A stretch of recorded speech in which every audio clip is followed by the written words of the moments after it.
Y los años van pasando y me he quedado sin batería en el micrófono. Ahora no tengo la música. Y vas observando las polaridades de los mundos, donde yo era el macarra en un sitio y el pijo en el otro, siendo la misma persona. Y así he ido, o yo era blanco, pero era el de la mayoría en España o en Europa, y luego era blanco y era el de la minoría porque vivía en un edificio donde yo era el único blanco. Esto lo he vivido siempre de una forma muy natural, con lo cual nunca he visto ni razas, ni colores, ni ideologías, y claro, por eso dejé el fútbol dejó de gustarme. Nunca fui seguidor del fútbol. Siempre he dicho, me gusta jugar al fútbol. Yo jugaba mucho al fútbol. Pero iba con el Racing de Santander porque era mi ciudad, pero me daba exactamente igual, porque nunca ganaba, nunca ganaba, y me daban igual los demás. Porque ya veía mucho mamoneo, muchísima supercompetición, como que si hacías un penalti, depende de si era contra ti o a favor de ti, era penalti o no era penalti. Yo me acuerdo con España, joder, yo los únicos partidos que veía eran los de España. Y si España había hecho un penalti, yo decía, hostia, eso es penalti. Y la gente, ¡no, no es penalti! Yo, ¿sabes? Entonces, y que también puedo estar equivocado, pero que no me importa, que no mezclo esas emociones en algo, y entonces que me va a dejar ciego en cuanto a ver lo que me parece que es o no es. Porque todo ya vemos que es aparente, porque según quien lo vea, es una cosa o es otra, ¿verdad? Y por eso hay tantos prejuicios, malos juicios y enjuiciamientos y de todo. Y por eso mataron a Sócrates.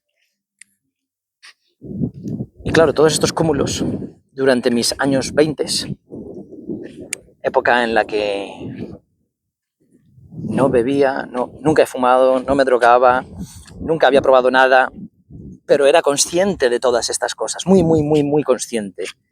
Y mi forma de disfrutar y de pasarlo bien en la vida nunca era a costa de los demás. Era junto a los demás, siempre, con todo el mundo. Jamás a costa de nadie, jamás. Alguna vez a costa mía. Pero no me importa si es algo que realmente no deseas, pero es en mucho beneficio de todos, incluso para ti, pero dices, bueno, podríamos haberlo hecho de otra forma. No, pues lo hacemos de esta manera. No importa. Entiendes tan bien quién eres, dónde estás, que no tienes que romper nada de valores porque no buscas pertenecer a un grupo.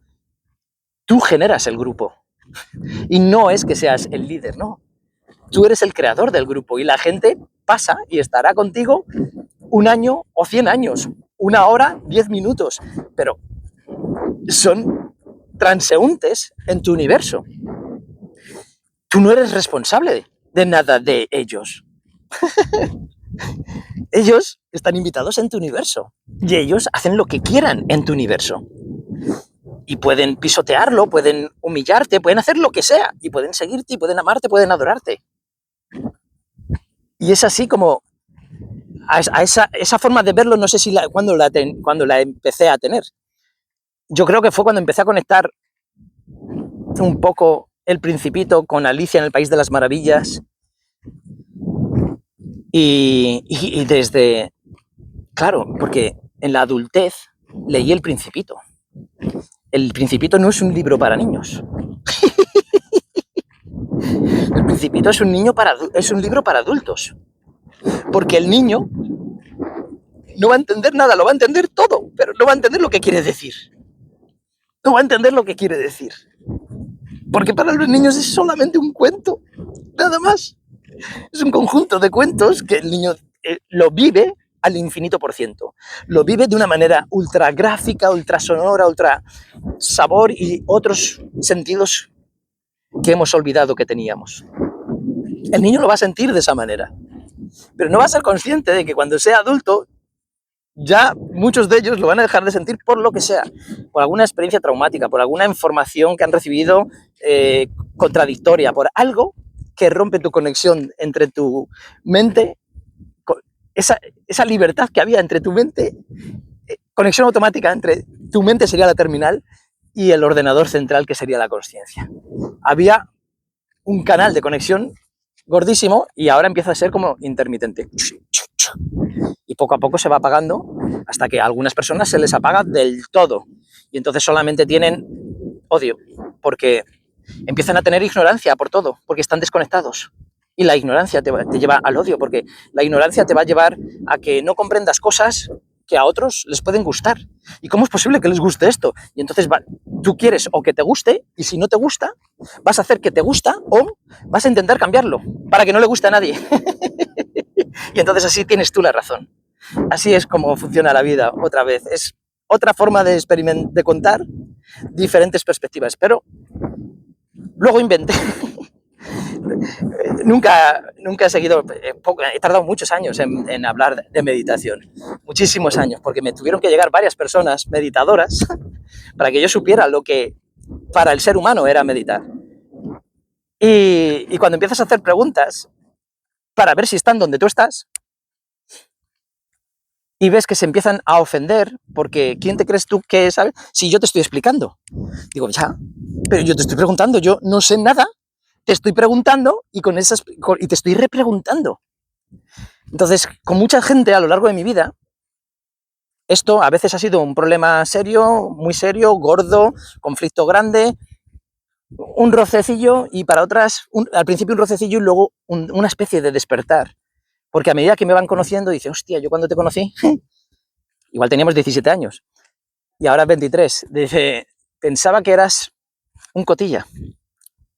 Y veo que no lo haces por cotillear sobre algo. Es que te encanta aprender y conocer. Lo que no llego a descubrir es que me encanta aprender y conocer, porque eso, conectándolo a otras facetas de mi vida, te llevan a conocerte cada vez más y mejor. Y te llevan a interactuar cada vez más y mejor en este mundo tridimensional.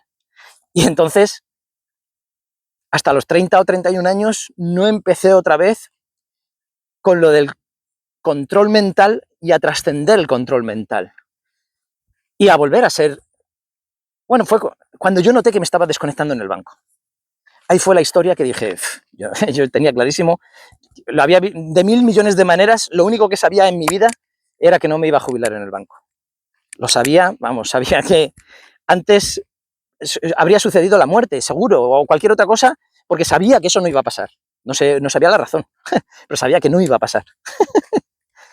Podía ser una muerte temprana, podía ser un burnt out, podía ser una oportunidad alucinante en la vida, que seguramente lo ha ido siendo. Seguramente sea esa la opción, aunque no lo parezca. Aunque no lo parezca. Pero es que ni un segundo de mi vida me he arrepentido de haber dejado el banco. Ni un segundo de mi vida. Y todavía no he vivido debajo de un puente. En el peor de los casos, me vi debajo, tenía 31 años, ahora tengo 54. En el peor de los casos, me vi viviendo debajo de un puente con 1000 euros en el bolsillo, porque estaría cobrando el alquiler.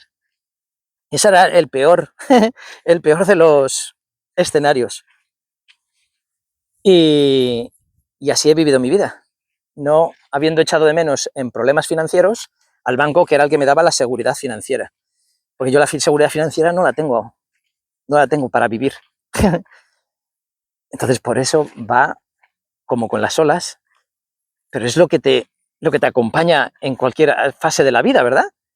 Y mis rodillas cualquier día dejarán de existir y a lo mejor tengo que ir en silla de ruedas o amputarme las piernas y poner unas piernas biónicas, no lo sé.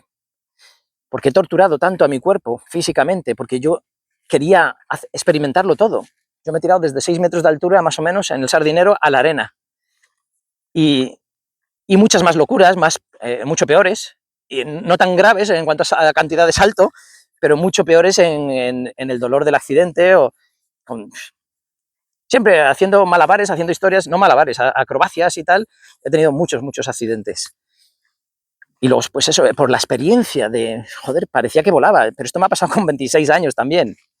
En todos los conciertos, En los conciertos me llenaban de energía, perdía 3 kilos de sudor, 3 kilos, y con 16, 17, 18, 19, 20, 21, fui posiblemente el primero en practicar stage diving, porque como era pequeñito, yo iba solo a todos los conciertos.